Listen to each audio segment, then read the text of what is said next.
Movie की शुरुआत में हम कुछ पुलिस ऑफिसर्स को देखते हैं जो एक घर पर आकर रेड मारते हैं। असल में इनको जानकारी मिली थी कि इस घर में रहने वाले लोग नशे के सामान की स्मगलिंग करते हैं, लेकिन वहां पर पहुंचकर पुलिस वालों को सिर्फ 2 आदमियों की लाशें मिलती है। ये सब देखने के बाद टीम का हेड अपनी टास्क फोर्स को वापस भेज देता है और फिर जैक नाम के एक पुलिस ऑफिसर को ऊपर बुलाता है। वो जैक से कहता है कि अब इस जगह की जिम्मेदारी तुम्हारे ऊपर है। जब तक यहाँ पर दूसरे पुलिस ऑफिसर्स नहीं आ जाते तुम कहीं भी नहीं जाओगे, और याद रखना घर में रखे किसी भी सामान को छूने की जरूरत नहीं है। इतना कहने के बाद टीम का हेड वहां से चला जाता है, लेकिन जैक एकदम लापरवाह ऑफिसर था। उसको अपने सीनियर की बात से कोई भी फर्क नहीं पड़ता। वो घर में रखी दारू की बोतल खोलकर एक गिलास में डालता है और फिर मजे से दारू पीते हुए सोफे पर बैठ जाता है। फिर नेक्स्ट डे जब जैक अपने काम पर पहुंचता है तो वहां पर बैठी एक औरत उसको बताती है कि कैप्टन ने तुम्हें अपने ऑफिस में बुलाया है। ये बात सुनने के बाद जैक अपने कैप्टन से मिलने के लिए नीचे वाले फ्लोर पर जाने लगता है, लेकिन तभी उसको पीछे से कैप्टन की आवाज आती है और वो उसको कहता है कि क्या तुम नींद में हो? मेरा ऑफिस ऊपर वाले फ्लोर पर है। जैक को कैप्टन की बात से कोई भी फर्क नहीं पड़ता, इसलिए वो पूछता है कि आपने मुझे किस लिए बुलाया था।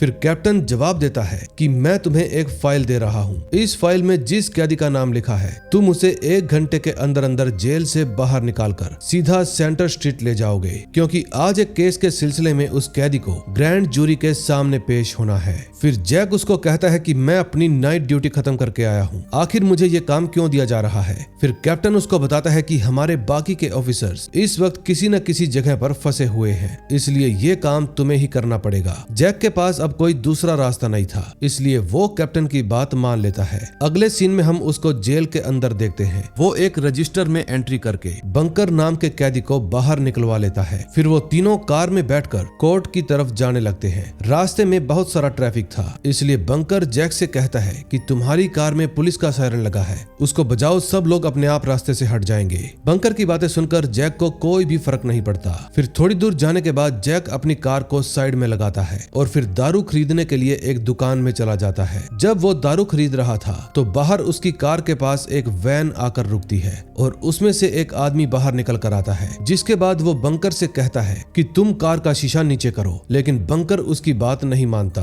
अब वो आदमी अपनी गन निकालकर उसको डराने लगता है। अब इससे पहले कि वो कुछ कर पाता, पीछे से जैक उसके ऊपर गोली चला देता है, जिसकी वजह से उसकी वहीं पर मौत हो जाती है। ये देखने के बाद उस आदमी का दूसरा साथी वैन से बाहर निकलकर अंधाधुंध गोलियां चलाने लगता है। तभी जैक जल्दी से अपनी कार में बैठकर रिवर्स गियर डालता है और फिर उस आदमी को उड़ा देता है। वहां से सुरक्षित निकलने के बाद जैक अपनी कार को एक गली में रोकता है और फिर बंकर को कार से बाहर निकालकर एक सीक्रेट रास्ते के जरिए अपने दोस्त के क्लब में पहुंच जाता है। वहां जाकर जैक क्लब के फोन से पुलिस स्टेशन में कॉल करता है और बताता है कि हमारे ऊपर 2 आदमियों ने हमला कर दिया। इस वक्त हम एक सुरक्षित जगह पर छुपे हुए हैं, आप लोग जल्दी से जल्दी हमारे पास बैकअप टीम भेजिए। फिर एड्रेस बताने के बाद जैक कॉल काट देता है और फिर आराम से दारू पीने लगता है। थोड़ी ही देर में वहां पर कुछ पुलिस ऑफिसर्स आ जाते हैं, जिनमें से एक का नाम फ्रैंक था। असल में फ्रैंक जैक का पुराना पार्टनर था, इसलिए ये लोग एक दूसरे पर बहुत ज्यादा भरोसा करते थे। फिर फ्रैंक उसको कहता है कि तुमने बंकर को यहाँ पर लाकर एकदम सही किया, मुझे तुम्हारी बहादुरी पर नाज है, लेकिन तुम चिंता मत करो, हम इसको सही सलामत कोर्ट तक पहुँचा देंगे। ये बात सुनकर बंकर भी उनके साथ चलने को राजी हो जाता है, क्योंकि जैक की हालत देखकर उसको बहुत ज्यादा डर लग रहा था। फिर वो फ्रैंक से कहता है कि ये आदमी पूरा नशेड़ी है, अगर मैं इसके साथ बाहर गया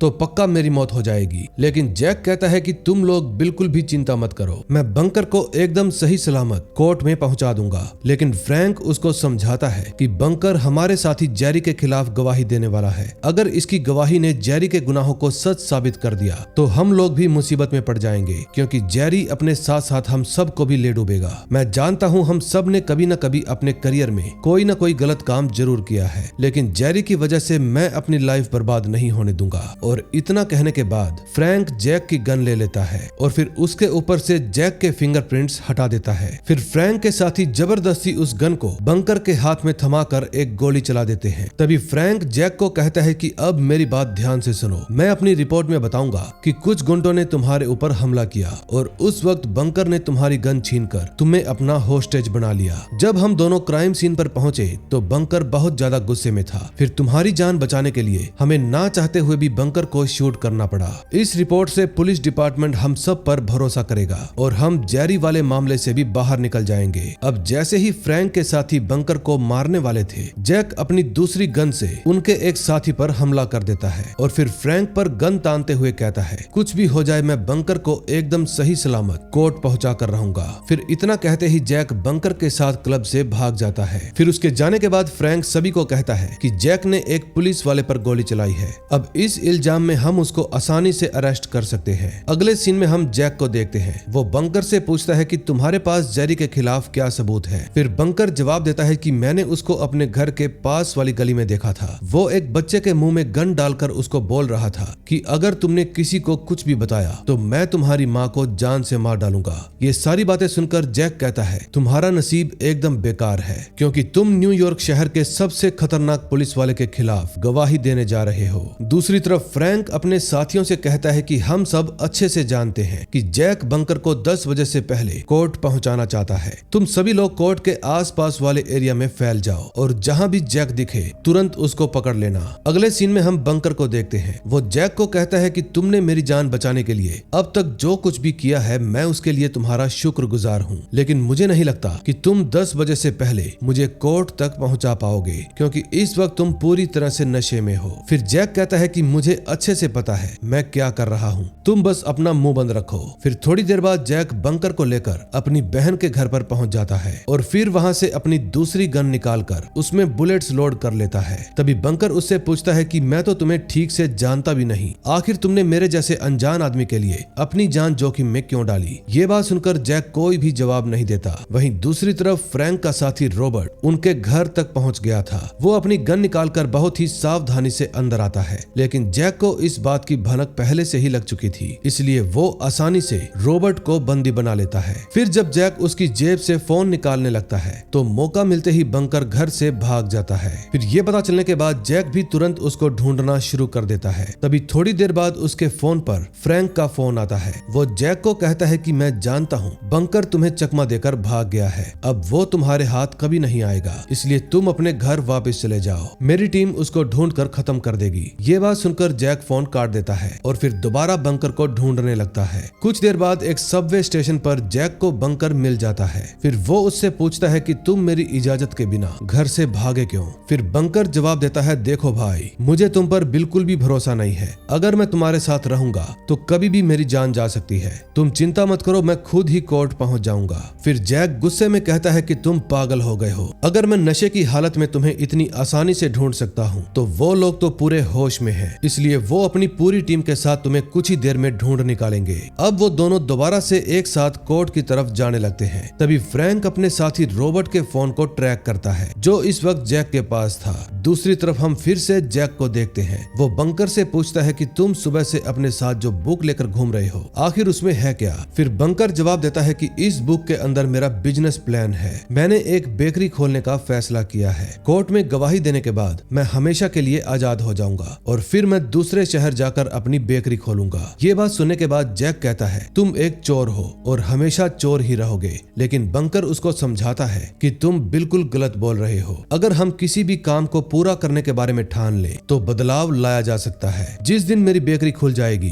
तब मैं तुम्हारे बर्थडे पर तुम्हें एक केक भेजूंगा। अब ये दोनों ही आपस में बातें कर ही रहे थे कि तभी फ्रैंक और उसके साथी रॉबर्ट के फोन की लोकेशन का इस्तेमाल करके जैक के पास पहुंच जाते हैं। जैक भी उनको देखकर अपना रास्ता बदल लेता है क्योंकि उसको समझ में आ गया था कि वो लोग रॉबर्ट का फोन ट्रैक कर रहे हैं, इसलिए वो तुरंत उसको जमीन पर फेंक देता है। फिर जैक बंकर के साथ एक बिल्डिंग के रास्ते वहां से भागने लगता है, लेकिन थोड़ी दूर जाते ही एक पुलिस वाला जैक के ऊपर गोली चला देता है जो सीधा उसके हाथ पर जाकर लगती है। ये देखने के बाद बंकर तुरंत जैक को सीढ़ियों वाली जगह पर लाता है और फिर उसके रुमाल से उसकी मरहम पट्टी कर देता है। वहीं दूसरी तरफ गोली की आवाज सुनकर फ्रैंक और उसके साथी भी बिल्डिंग के अंदर आने लगते हैं। अगले सीन में हम जैक को देखते हैं, वो बिल्डिंग के पीछे वाले रास्ते से चुपचाप बंकर के साथ बाहर आ जाता है, जिसके बाद ये लोग एक अंडरग्राउंड बेसमेंट के जरिए कोर्ट की तरफ जाने लगते हैं, लेकिन तभी फ्रैंक के साथी वहां पर आकर उनके ऊपर हमला कर देते हैं। फिर जैक बंकर को साथ लेकर जल्दी से एक रूम के अंदर जाकर छुप जाता है। थोड़ी देर बाद फ्रैंक भी वहां पर पहुंच जाता है और वो जैक से कहता है कि आखिर तुम एक अनजान आदमी के लिए अपनी जान खतरे में क्यों डाल रहे हो, अगर इसने कोर्ट में गवाही दे दी तो 6 पुलिस वालों का करियर बर्बाद हो जाएगा। लेकिन जैक जवाब देता है कि तुम सभी को तुम्हारे कर्मों की ही सजा मिल रही है, इसलिए मैं मैं इसमें कुछ नहीं कर सकता। और इतना कहने के बाद वो चुपचाप लिफ्ट का बटन दबा देता है और फिर बंकर को लेकर ऊपर वाले फ्लोर पर चला जाता है। अब जैसे ही ये बात फ्रैंक को पता चलती है तो वो अपनी टीम के साथ मिलकर उस बिल्डिंग को सील कर देता है, जिसके बाद ये लोग अलग अलग होकर उन दोनों को ढूंढने लगते हैं। वहीं दूसरी तरफ बंकर किसी तरह एक बूढ़े आदमी को मना लेता है और फिर ये दोनों उसके फ्लैट में आकर छुप जाते हैं। अब जैक जल्दी से डिस्ट्रिक्ट अटॉर्नी को कॉल करके बताता है कि मैं तुमसे 7 ब्लॉक दूर हूँ और हम दोनों के बीच में बहुत सारे पुलिस वाले फैले हुए हैं। वो सभी बंकर को मारना चाहते हैं ताकि वो कोर्ट में गवाही ना दे पाए। मुझे शक है कि तुम्हारे डिपार्टमेंट का कोई आदमी फ्रैंक से मिला हुआ है जो उनको मेरी खबर दे रहा है। ये सारी बातें सुनने के बाद डिस्ट्रिक्ट अटॉर्नी जैक से कहती है कि मैं तुम्हारे लिए सपोर्ट टीम भेज रही हूँ, मुझे जल्दी से अपने फ्लैट का नंबर बताओ। अब जैक अच्छे से जानता था कि कोई गद्दार ये इन्फॉर्मेशन फ्रैंक तक जरूर पहुंचा देगा, इसलिए वो जानबूझकर गलत एड्रेस देता है। तभी थोड़ी देर बाद फ्रैंक के पास एक आदमी का फोन आता है और वो उसे उस एड्रेस के बारे में बता देता है। अब फ्रैंक अपने सभी साथियों को उस फ्लैट पर जाने के लिए कहता है, लेकिन वहां पर कोई भी नहीं था। तभी हम जैक को देखते हैं जो बहुत ही सावधानी से आगे बढ़ रहा था, लेकिन तभी वहां पर फ्रैंक आ जाता है और उसके ऊपर गन तानते हुए कहता है कि मुझे तुम्हारी हर एक चाल का पता है। ये सब देखने के बाद भी जैक एकदम शांत खड़ा रहता है। तभी पीछे से बंकर फ्रैंक के ऊपर गन तान देता है और फिर उसको कहता है कि तुम मुझे गवाही देने से नहीं रोक सकते। फिर जैक फ्रैंक को हथकड़ी से बांध देता है और बंकर को साथ लेकर बिल्डिंग से भाग जाता है। फिर उनके जाते ही बाकी पुलिस वाले फ्रैंक के पास पहुंच जाते हैं और फिर उसकी हथकड़ी खोलकर जैक का पीछा करना शुरू कर देते हैं। अगले सीन में हम जैक और बंकर को बस में बैठा हुआ देखते हैं। जैक ड्राइवर को जबरदस्ती कोर्ट की तरफ जाने के लिए कहता है। फिर जैसे ही वो लोग थोड़ा आगे बढ़ते हैं, फ्रैंक की टीम उस बस का टायर पंचर कर देती है, जिसके कारण वो बस रुक जाती है। फिर एक पुलिस वाला फ्रैंक को बताता है कि जैक ने बस के सभी पैसेंजर्स को होस्टेज बना लिया है और ये पता चलते ही फ्रैंक जल्दी से उस जगह पर पहुंच जाता है और फिर अपने साथियों से कहता है कि हम सबको कमिश्नर के सामने एक ही बात बोलनी है ताकि हम लोग मुसीबत में ना पड़े। अगले सीन में हम जैक को देखते हैं, वो सभी पैसेंजर्स को खिड़की के आगे खड़ा कर देता है ताकि कोई भी पुलिस वाला उस बस पर शूट ना करे। कुछ देर में पुलिस फोर्स के साथ साथ कमिश्नर भी वहां पहुंच जाता है। फिर फ्रैंक उसको झूठी कहानी सुनाते हुए कहता है कि सर ये सब मेरी वजह से हो रहा है, मुझे नहीं पता था कि जैक इस हद तक पहुंच जाएगा।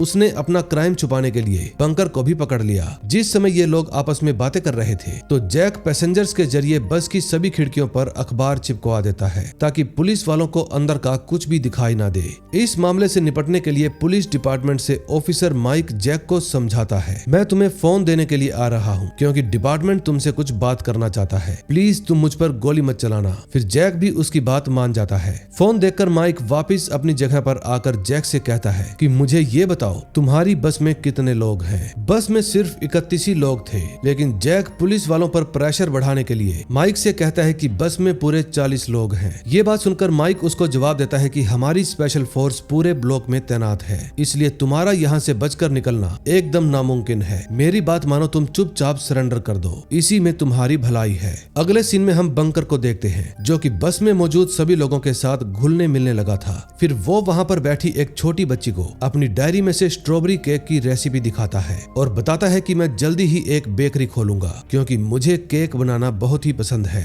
अब बातचीत करते समय सभी लोगों को ये भी पता चल जाता है कि आज बंकर का बर्थडे है, इसलिए वो सभी उसको बर्थडे विश करना शुरू कर देते हैं। दूसरी तरफ जैक माइक के पास कॉल करता है और कहता है कि मैं चाहता हूं तुम 15 मिनट के अंदर डिस्ट्रिक्ट अटॉर्नी के साथ साथ न्यूज चैनल वालों को भी यहाँ पर बुलाओ क्योंकि मैं सबके सामने बंकर का बयान रिकॉर्ड करूंगा। जब मेरा काम पूरा हो जाएगा तो मैं सभी लोगों को एकदम सही सलामत बस से बाहर जाने दूंगा। और इतना कहकर वो फोन काट देता है। अब ऐसे ही कुछ मिनट और बीत जाते हैं, जिसके बाद जैक को समझ में आ जाता है कि पुलिस वाले कभी भी उसकी मांगे पूरी नहीं करेंगे। फिर वो बंकर से कहता है, मेरे दोस्त मेरी बात ध्यान से सुनो, हम दोनों का सफर यहीं तक था क्योंकि मुझे पता है पुलिस वाले हमारी हेल्प कभी नहीं करेंगे। ऊपर से फ्रैंक तुम्हें मारने के लिए किसी भी हद तक जा सकता है, इसलिए जैसा मैं कहूँ तुम बिल्कुल वैसा ही करोगे। फिर जैक जल्दी से बंकर को किसी दूसरे आदमी के कपड़े पहना देता है और फिर सभी पैसेंजर्स को एक एक करके बस से नीचे उतारने लगता है। उसके बाद वो बंकर से कहता है कि तुम इन सभी पैसेंजर्स की भीड़ में बस से उतरकर कहीं दूर भाग जाना ताकि फ्रैंक तुम्हें पकड़ ना पाए। बस एक यही तरीका है उससे तुम्हारी जान बचाने का। फिर तुम कोर्ट में जाकर अपनी गवाही भी दे सकते हो। अगले सीन में हम देखते हैं बंकर बहुत ही होशियारी से फ्रैंक की नजरों में आए बिना चुपचाप बस से उतरकर भाग जाता है। ये सब देखकर फ्रैंक परेशान होने लगता है क्योंकि उसको पता था कि जरूर ये जैक की चाल होगी। अब पुलिस वालों को बस ड्राइवर से पता चल जाता है कि बस के अंदर सिर्फ 31 लोग थे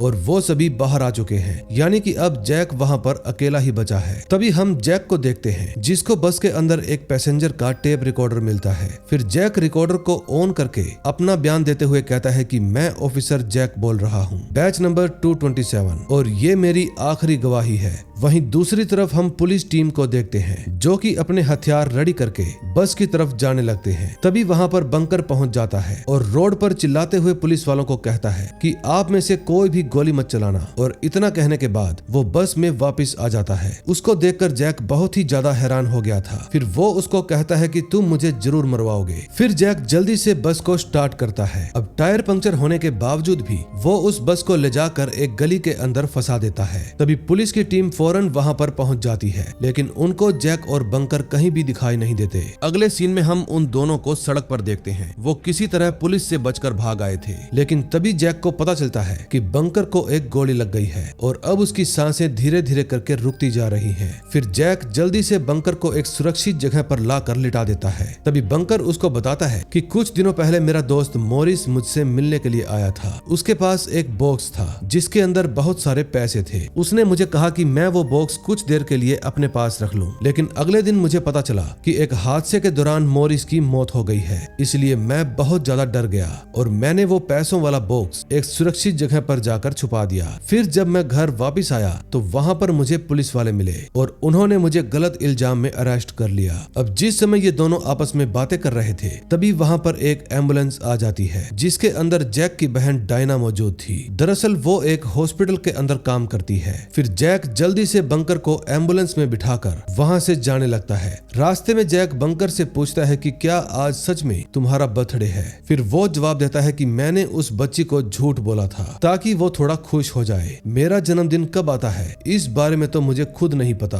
क्योंकि मैं अनाथ हूँ, लेकिन अभी कुछ महीने पहले ही मुझे मेरी बहन के बारे में पता चला है जो कि सिएटल शहर में रहती है। मैं आज कोर्ट में गवाही देने के बाद उसी से मिलने के लिए जाने वाला था। अगले सीन में हम फ्रैंक को देखते हैं जो बीच रास्ते में ही डायना की एम्बुलेंस को रुकवा लेता है, लेकिन वहां पर उसको जैक और बंकर दोनों ही नहीं मिलते। तभी हमें पता चलता है कि ये सारा प्लान जैक का था। उसने पहले ही डायना से कहकर किसी दूसरी एम्बुलेंस का इंतजाम करवा लिया था ताकि वो दोनों फ्रैंक को चकमा देकर कोर्ट में गवाही देने के लिए जा सके। वहीं दूसरी तरफ जैक अपनी एम्बुलेंस को रुकवाकर बंकर से कहता है कि तुम यहाँ से आगे नहीं जाने वाले क्योंकि तुम्हारी जगह मैं कोर्ट में जाकर फ्रैंक के खिलाफ गवाही दूंगा। दरअसल जिन पुलिस ऑफिसर्स के खिलाफ तुम गवाही देने वाले हो उनमें मैं भी शामिल हूँ क्योंकि मैंने फ्रैंक का गलत कामों में साथ दिया है। तो मेरे दोस्त अब तुम आराम से अपनी बहन के पास जाओ और अपना बेकरी खोलने का सपना पूरा करो। और इतना कहकर जैक एम्बुलेंस से उतर जाता है। फिर वो ड्राइवर से कहता है कि तुम इसको कोर्ट अथॉरिटी पहुंचाकर सिएटल जाने वाली बस के अंदर बिठा देना। एम्बुलेंस के जाते ही जैक कोर्ट की तरफ जाने लगता है। तभी बीच रास्ते में उसको फ्रैंक मिल जाता है और पूछता है कि आखिर बंकर कहाँ है। फिर जैक उसको जवाब देता है कि मैंने उसको आजाद कर दिया और अब मैं तुम लोगों के खिलाफ गवाही दूंगा। ये बात सुनकर फ्रैंक उसको समझाता है कि अगर तुमने ऐसा किया तो तुम भी हमारे साथ फंस जाओगे। लेकिन जैक कहता है कि मैंने तुम्हारा हर एक काम में साथ दिया है, लेकिन जब 3 साल पहले तुमने अपने केस को सोल्व करने के लिए एक गलत आदमी को मार डाला तब मैं पूरी तरह से टूट गया। फिर मैंने उस आदमी को भुलाने की बहुत कोशिश की, लेकिन मैं आज तक उस आदमी को याद करता हूँ। अब मैं अपनी उस गलती को सुधारने के लिए तुम्हारे खिलाफ कोर्ट में गवाही दूंगा। ये बात सुनने के बाद फ्रैंक उसको कहता है कि मुझे वो सब मजबूरी में करना पड़ा और ये बात तुम अच्छे से जानते हो। लेकिन जैक को उसकी बात से कोई भी फर्क नहीं पड़ता। फिर वो अपनी गन फ्रैंक के हाथ में थमा देता है और फिर वहां पर मौजूद लिफ्ट के जरिए कोर्ट तक पहुंच जाता है। तभी हम देखते हैं कि पुलिस वालों की टीम उसको घेर लेती है, लेकिन इससे पहले कि वो लोग कुछ कर पाते वहां पर डिस्ट्रिक्ट अटॉर्नी पहुंच जाती है। फिर वो सभी पुलिस वालों को गन नीचे करने के लिए कहती है और जैक से पूछती है कि आखिर बंकर कहाँ है। फिर जैक उसको जवाब देता है कि मैंने उसको जाने दिया,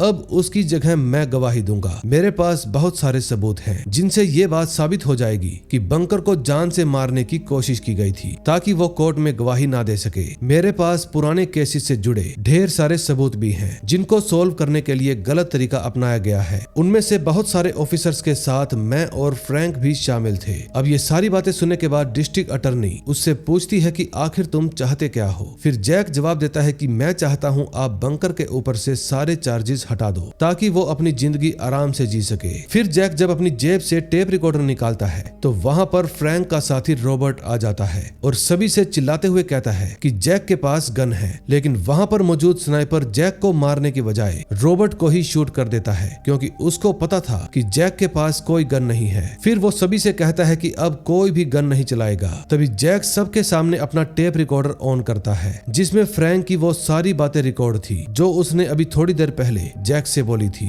उनको सुनकर डिस्ट्रिक्ट अटर्नी एकदम हैरान हो जाती है क्योंकि इसमें फ्रैंक ने अपने सारे गुनाह कबूल कर लिए थे। अब इस घटना को 2 साल बीत जाते हैं जहां हमें पता चलता है कि जैक ने अपने सभी गुनाहों को कबूल करके जो सच्चाई डिस्ट्रिक्ट अटर्नी के सामने बताई थी उसकी वजह से जैक को सिर्फ 2 साल की सजा हुई और अब वो अपनी सजा काटकर जेल से बाहर आ गया है। आज जैक अपनी बहन और दोस्तों के साथ अपना बर्थडे सेलिब्रेट करता है। इस समय उसके सामने एक खूबसूरत केक भी रखा हुआ था जो कि उसके लिए बंकर ने भेजा था। फिर डायना जैक को बताती है कि मुझे केक के साथ एक लेटर भी मिला था। फिर जब जैक उस लेटर को पढ़ता है तो बहुत इमोशनल हो जाता है क्योंकि उसमें बंकर ने जैक के लिए बहुत सारी अच्छी बातें लिखी हुई थी। लेटर के साथ कुछ फोटोज भी थी जिनमें बंकर अपनी बेकरी के आगे खड़ा हुआ था और उसने अपनी बेकरी के नाम के अंदर जैक का नाम भी शामिल किया था। अब ये सब देखकर जैक बहुत ज्यादा खुश हो जाता है और इसी के साथ इस मूवी का एंड हो जाता है। दोस्तों, अगर आपको ये मूवी अच्छी लगी हो तो प्लीज वीडियो को लाइक करके चैनल को सब्सक्राइब कर दें और बेल आइकन दबाना बिल्कुल भी मत भूलना ताकि जैसे ही मैं नेक्स्ट वीडियो लेकर आऊं आपके पास उस वीडियो का नोटिफिकेशन आ सके। तो मैं मिलूंगा आपसे ऐसी ही और मजेदार स्टोरी के साथ। Till then, bye bye.